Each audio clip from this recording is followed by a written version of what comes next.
Madilim na naman sa labas. Anong oras na kaya? Mag-alas 5 na, kaya madilim na. Ah.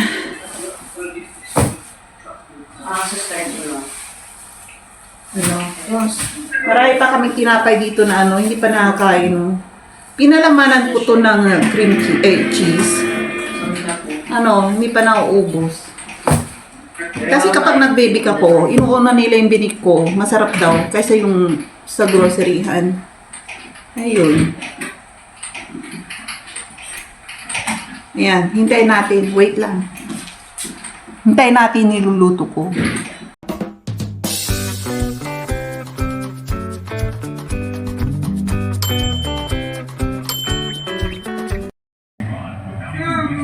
Mag-preprito tayo ng pork chop.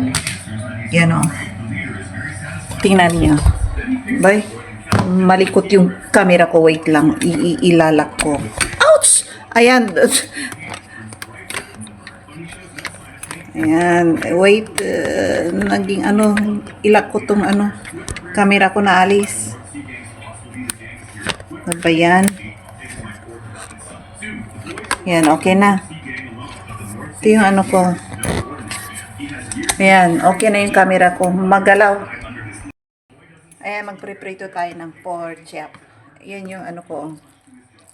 Nabili ko. Wholly unrealistic. Hinaan lang natin ang apoy. Kasi, mas masarap yung pinipirito mong baboy o pork chop kapag mahina yung apoy. Lutong-luto. Ayan, okay lang yan. Ganyan lang yan. Hinaan pa natin. Ayan. Tapos, habang nagsasaing tayo, tayo? Mag tayo? Ayan, steady na yung camera ko. At tayo? Magsaing. Bili ako ng bigas.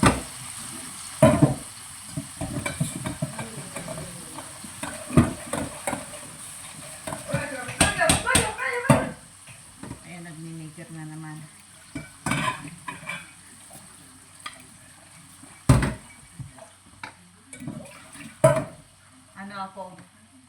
Nakabili ako ng bigas. At ang binibili kong bigas, hindi yung maramihan. Kilo-kilo. Kasi yung marami, pag binuksan ko, ayoko yung pag matagal na hindi mo nakain, nagkakaroon ng uod. Yung uod ng bigas. Kaya ayoko yun. Mas maganda itong lang, kunti-kunti. At saka maganda itong nasa plastic, hindi papasukan ng uod o nakalak. Kaysa yung malaking nasa malaking plastic. Bibili ka pa ng malaking Tupperware. Yung naman namin yung groceryhan namin nakala ko may-ari ng groceryhan. Diyan lang naman sa babay. Kaya kunti-kunti para exercise ba. Kung wala na, baba ka agad. Ilang minuto lang maglalakad, nandyan ka na. Pero kung talagang malayo yung bahay, kung talagang nasa bundok ka, at medyo malayo sa groceryhan, kailangan mong bumili ng maramihang bigas. Kaya yan.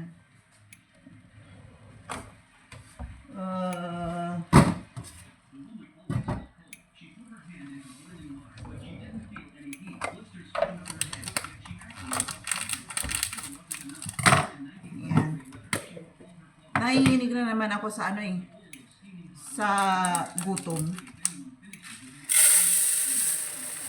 Kasi wala pa akong tanghalian. Mag-aalas 5 na ng hapon. Wala pa rin akong tanghalian. Mahirap kaya itong nagpapalipas ng gutom ko, tapos kapag gutom na gutom ka, Kailangan maraming pagkanin at pork chop, kamatis. Ayan, talagang busog na busog ka na naman. Katapos mo naman kumain. Problema, parang nagsisisi ka ba sa ginawa mo sa sarili mo? Ba't sabi mo, Diyos ko po, naparami na naman ang ano ko, kain. Ganun ako eh. Di ba sabi ko sa inyo ngayon, nanginig na ako sa gutom. Di, nagpreprito na naman ako ng maramihan, no?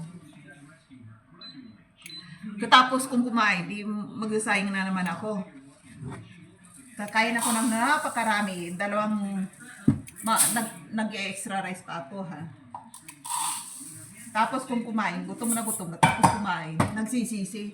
Ay, sabi kong gano'n. Sana bumili na lang ako ng yung diet pills. Kailangan ko talaga mag-diet eh. Ay, di naman ako kumakain ng tanghalian. Ayun nga lang, problema. Di nga ako kumakain ng tanghalian. Tapos naman ito, tapos mga alas 2, alas 3. Diyan na ako gugutumin. Gutom na gutom. Parang isang linggong hindi ba kumain. Parang maawa ka sa sarili mo na gutom na gutom. Kahit na tsaka ayaw ko yung magro-grocery ka, tapos gutom na gutom ka. Lahat mabibili mo lahat.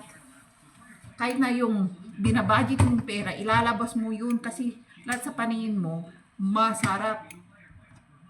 Sino ang nakasubok na dyan? Yung gutom na gutom ka, katapos pupunta ka sa groceryhan o di kayo pupunta ka ng restaurant. Lalo, delikado sa restaurant kapag gutom na gutom ka. Mapapa-order ka ng marami. Lahat ng pagbasa mo lang, pagbuklat mo lang ng minubok, sabi mo ganyan, wow, napakasarap lahat. Pag dumating yung waitress, gusto ko nito. Ayan, mapapaa ka na lang sa bill mo eh. Yung tinatago-tago mong pang isang buwan na budget mo sa grocery, magagastos mo lahat yun eh. Ganon din sa grocery. Sabi mo, lalabas lang ako. Isang piraso lang ang bibilhin ko. Nung hindi ka pa gutom, no?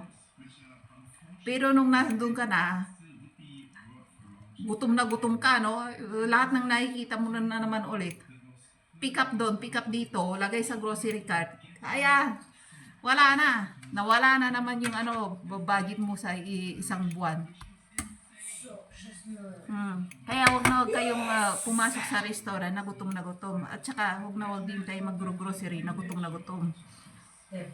Mahaba yung mahabang receipt ang matatanggap niyo pag nag-grocery kayo ng gutom. Ganon din sa ganon din kapag nagugutom kayo pumasok sa restaurant. Yung number mahaba yung number eh. Yung mga 000, madadagdagan nyo ng napakaraming zero. Kaya delikado kapag ganyan.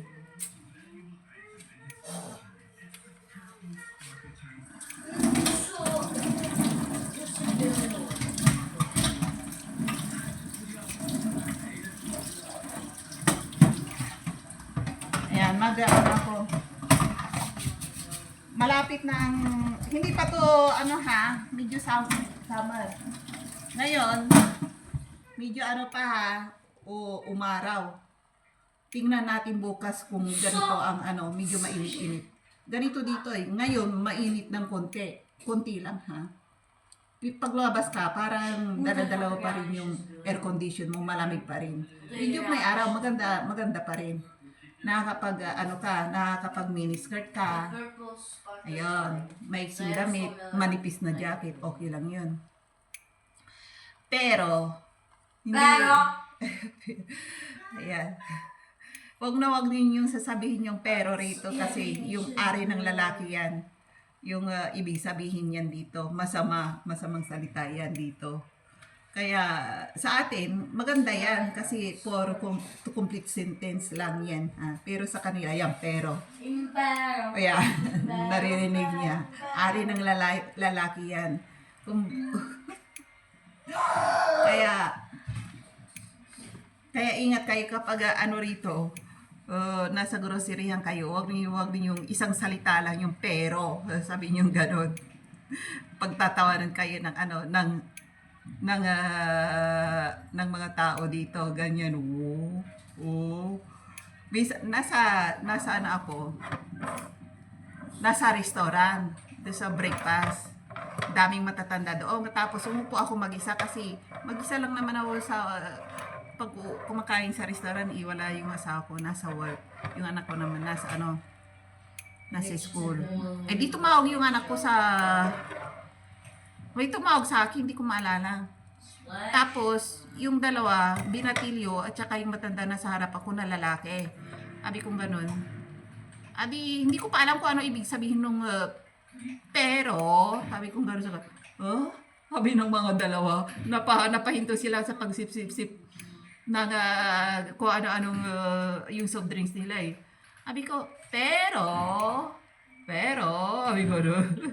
Kaya magmula no, in-explain ng asawa ko na, ayun, ari raw ng lalaki ang ibig sabihin nun dito. Kaya huwag na huwag kayo sabihin. Sabi ko, grabe naman mga tao dito. Mas lalo yung ano, yung, di ba may apo-apong ano, ay, wag na natin ikwento. Ay, nako. Mag-iba na lang tayo ng mga ganyan, kung ano-anong kwento na lang ang sabihin natin. Eh, natural lang naman yung pero sa atin. Pero ibig sabihin nun dito, napakasama eh.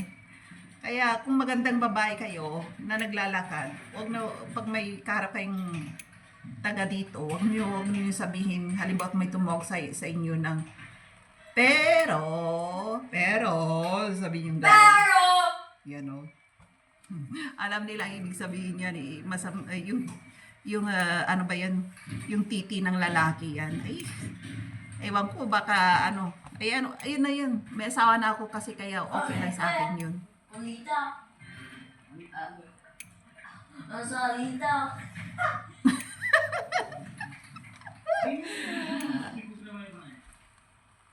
Kaya yan. Huwag na yung sabihin niya dito. Pagtatawanan kayo. Yan. Tumatakaw ako. Yung lahat ng nag-grocery naming asawa ko, paubos na.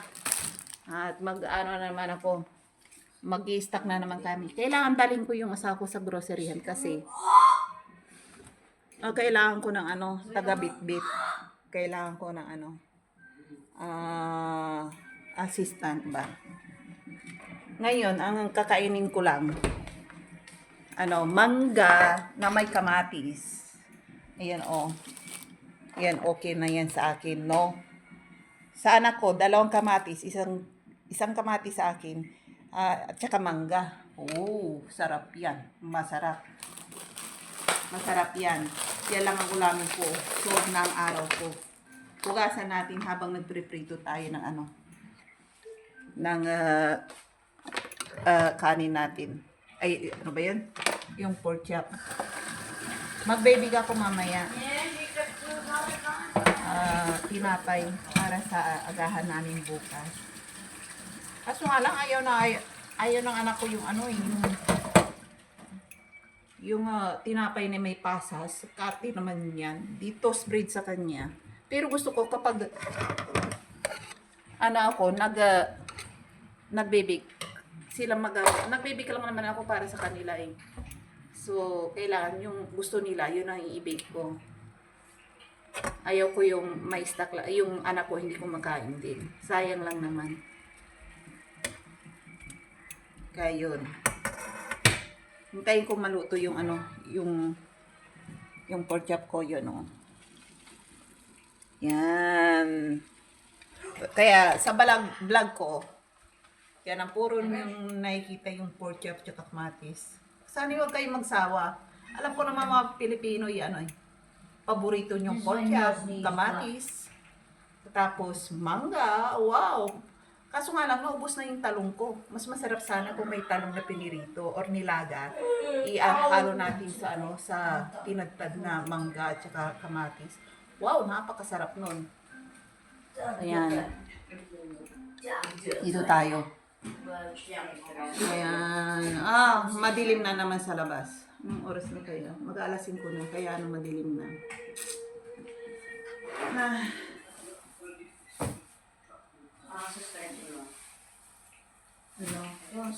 Marami pa kami tinapay dito na hindi pa nakakain. No? Pinalamanan ko to ng cheese. Hindi pa nauubos.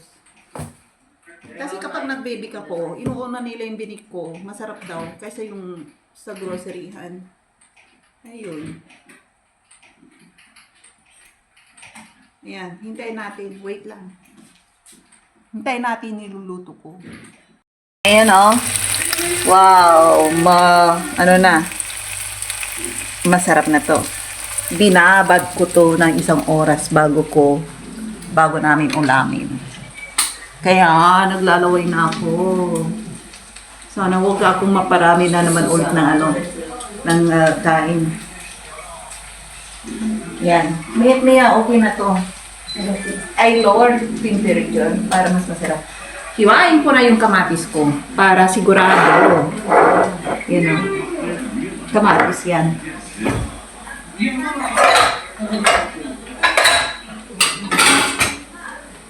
Kamatis at saka yung mangga.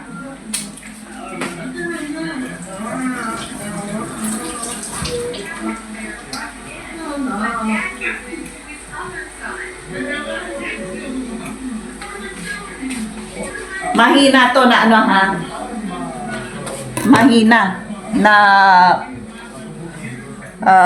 pagluluto ko kasi yung pinipirito ko ang ibig kong sabihin, mahina ang apoy. Kasi kapag malakas, masusunog. Ayan. Anayin natin. Ayan. Tingnan nyo muna itong sana hindi ko mahiwa yung kamay ko. Aba, medyo dilaw na. Matamis-tamis na to. Kalahati muna. Tapos mamayang gabi, kakain ulit ako ng isang mangga. Ay, isa lang naman binili ko yung kalahati, mamaya ko kainin. Lagyan ko ng, ano ba yan? Suka. Ayan.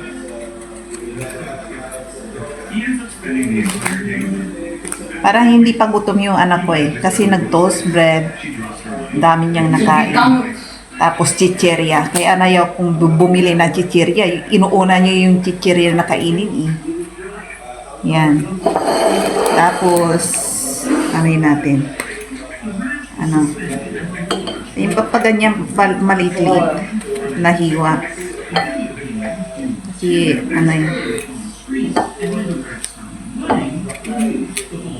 ganyan lang yan.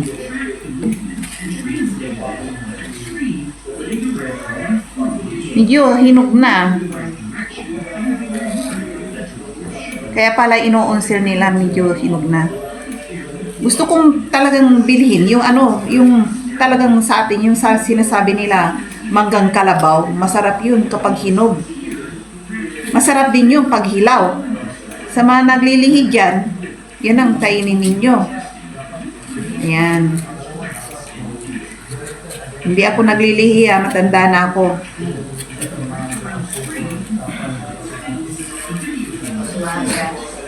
Yan, masarap yan. Masarap yan dito. Wala pa yung kanin ko. Mamaya pa, maluluto. Yan, ganyan. Tapos, malinis to kasi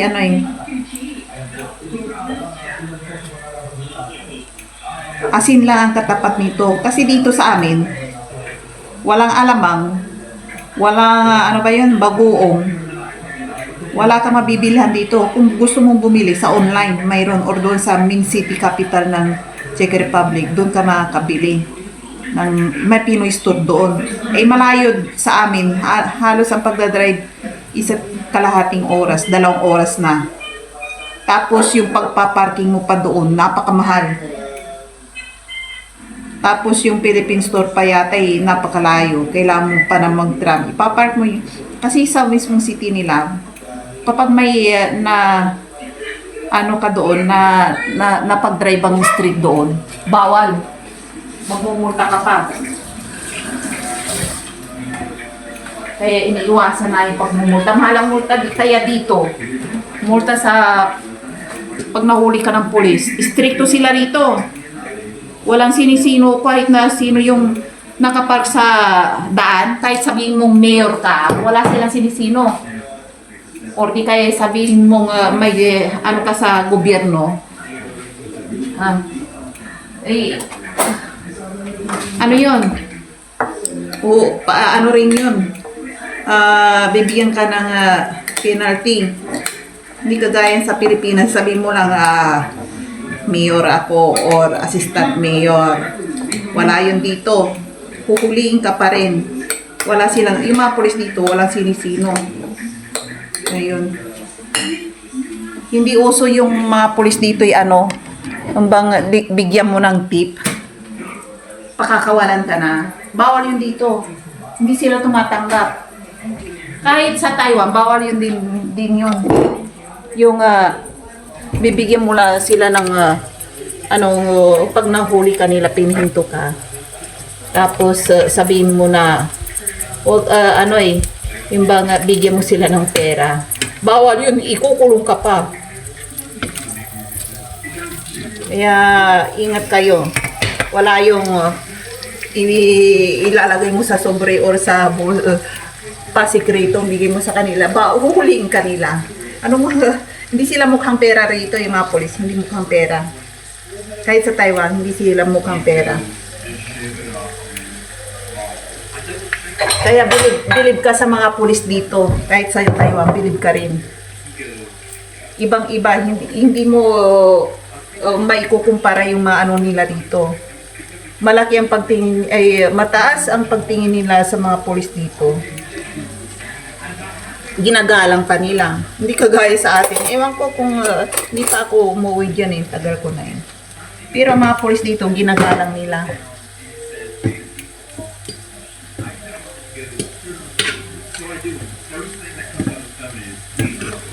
Hindi kagaya sa atin dyan. Kaya sasabi, ano ba yung palabas na Pulis Patula? Noong unang panahon, napanood ko yun. Pulis Patula yan, sabi nila. Napanood ko yun sa TV, ha? Kaya pala Kaya kung sino may natatamaan dyan, magbago na kayo. Sana gumayo kayo sa ibang bansa na stricto yung mga polis. Hindi sila tumatanggap ng pera kahit nabigyan mo sila. Bawal yun.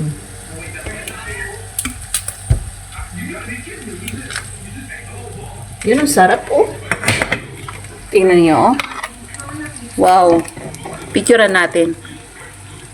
Isa-isa.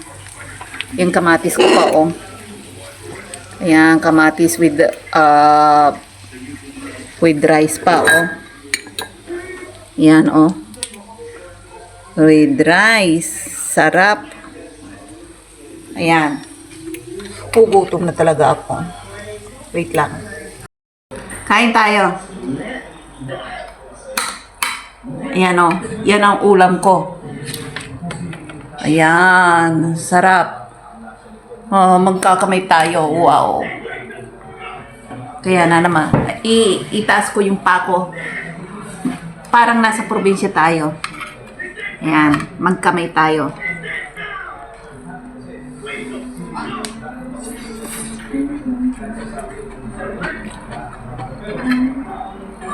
Harap, mainit nga lang.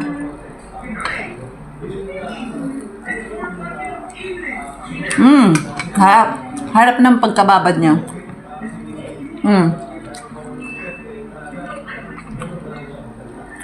Binabad ko lang sa sa suka, magic sarap. As in, hindi ako nagbibitsin dito sa bahay. Magic sarap. Ang gamit ko. Yung hindi galing sa Pilipinas yung Magic Sarap. May Magic Sarap sila rito. Mas masarap pa sa Magic Sarap sa Pilipinas. Pero iisang kumpanya, masarap.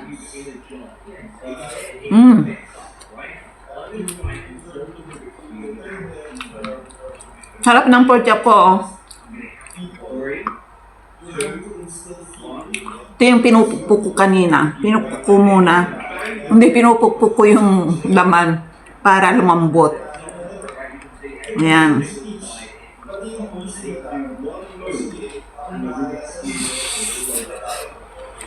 Sarap.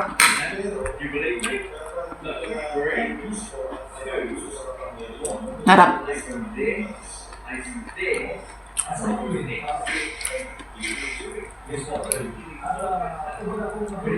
Mapapa extra rice ka rito eh.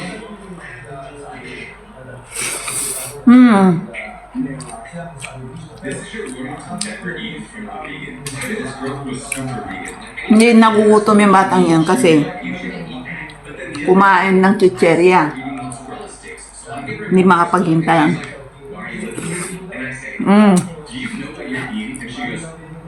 Pasensya na kung mga malalaki ang subo ko.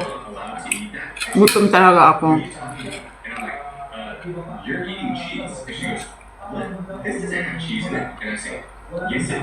Ayan.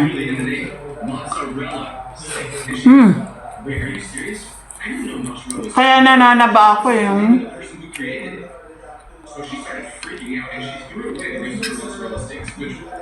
hindi talaga ako makapag-diet kapag ganitong mga ulam ko. Iniisip ko parati.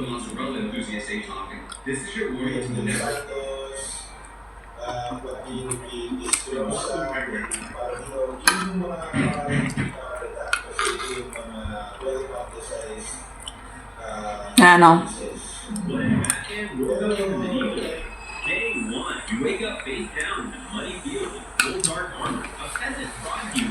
Wait na, kukuha pa ako ng pagkain ko. Rice, extra rice.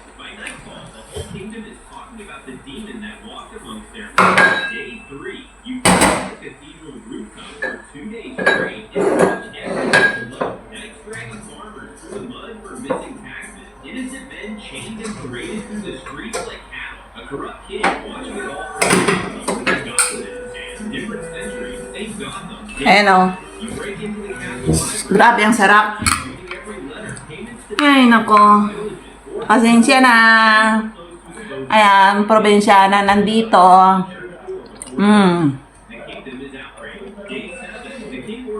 Lutong probinsya ang ginawa ko. Pangasinense. Taga Pangasinan kasi ako eh. Kaya yung Tagalog ko, may pagka-accent ng Panggalatok. Kaya yan.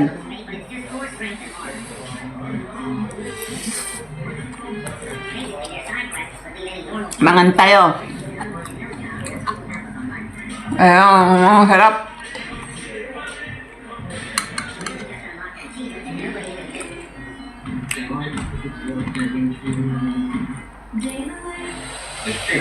Yung isa, kamay, nagagarito lang ako pag wala yung asawa ko. Ayaw niya nung nakikita niya ako.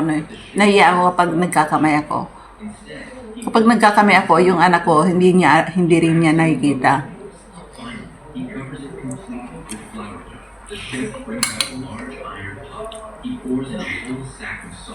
He places the dough-wrapped chicken into the pot, keeps covering it with more salt, and roasts it at high heat. The audience says it tastes terrible. Sarap na mangga, matamis-tamis.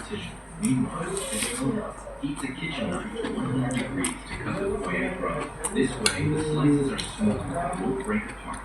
Then he grabs a handful of sugar and puts it in the pan, cooks it until it turns caramel.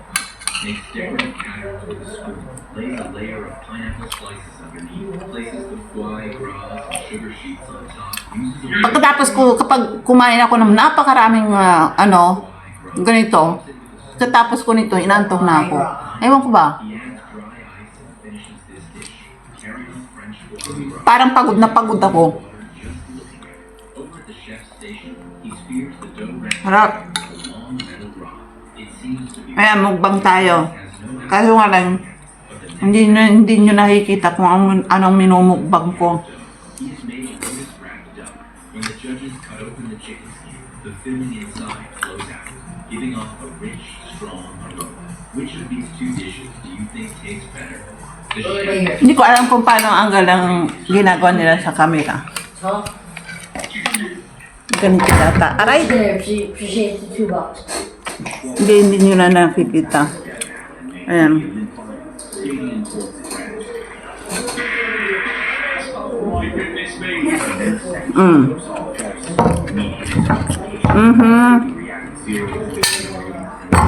Nilalagay yata sa ganito para makita. Pero wala pa rin. Nakikita ko yung mga nagmumugbang. Kitang-kita sa camera.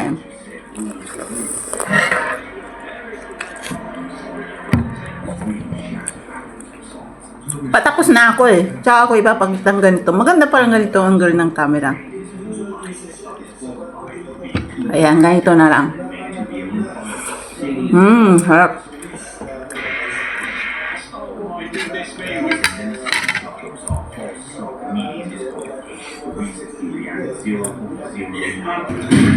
Yan, tapos na ako. Boss. Masarap kumain. Yung lutong probinsya ba? Masarap. A ty co jest z nimi myśli? Grabe. Chyba to szybko mało.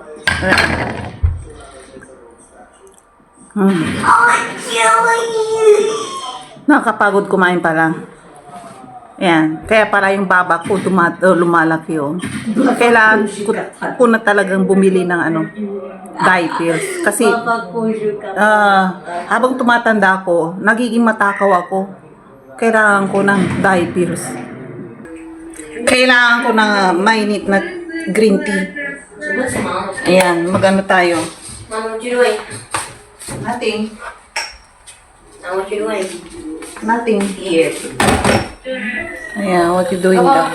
This. Ano? Clean up. Ah! I'll bake later. Can I help you? Yeah, you can do.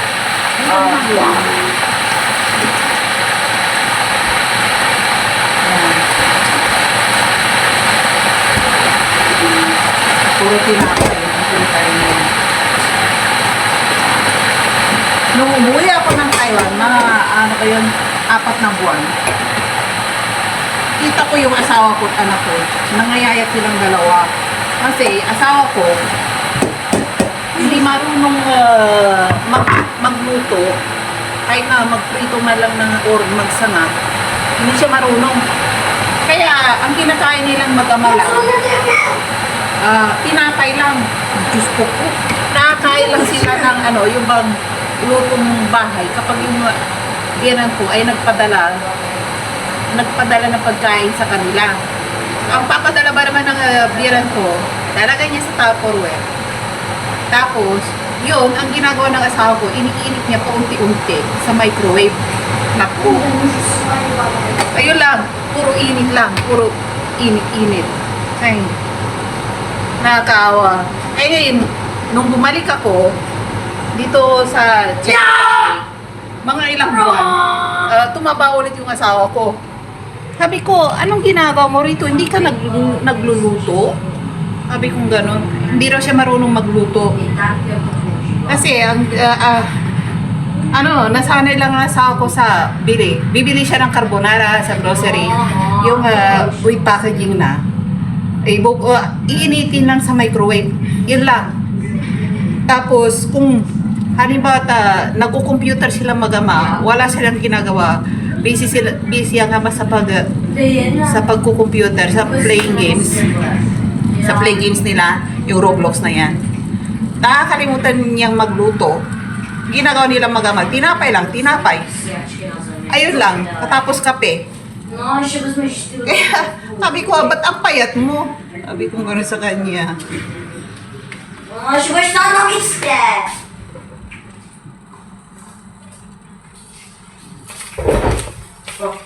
Tapos araw-araw akong tumatawag sa kanya. Nagluto ka na. Yan may naiwanan pa akong rice diyan. Isain mo para sa anak mo. Oo naman daw. Oo, hanggang ngayon, nung bumalik ako, nandito pa rin yung bigas na sa nakatapo pa rin. Busy silang mag-ama sa games na yun. No, diba? Kaya puro tinapay sila. Tinapay, cake, o di kaya yung binibigay ng biyanan ko na luto niya. Sinusuportahan siya ng biyanan ko na yung bang ano ba yan? Sinusuportahan siya ng biyanan ko na magluluto siya Sabado, tapos pakukuha niya yung niluto niya doon sa asawa ko. Ayun. Abasto na nilang magama yun sa isang linggo. Naku, kung isa pa naman ang binibigyan ng biyanan ko, kung hindi cake. Kasi dito sa kanila, ang hilig nilang magluto ng cake. Cake na yan. Lalo yung bilas ko. Nag-aral yun sa bikirihan. Naku, isa rin yun, ang hilig niya mag-bake. Doon ako nakapag-aral na tinuruan niya ako minsan na mag-bake ng na yung ano ba yun? Dala-dala ko itong tinuruan niya ako kung paano mag-bake ng apple pie. Ayun, magmula noon, natuto na ako. Bibili lang ako ng yung ilang pirasong apple. Kasi rito sa kanila mura yung apple nila. Kakas-kasi lang naman pala. Tapos, lagi mo lang ng cinnamon powder. Tapos, sugar. Breadcrumbs. Okay na yun. Apple pie na. Natuto ako doon. Magmula noon, inulit ko. Masarap.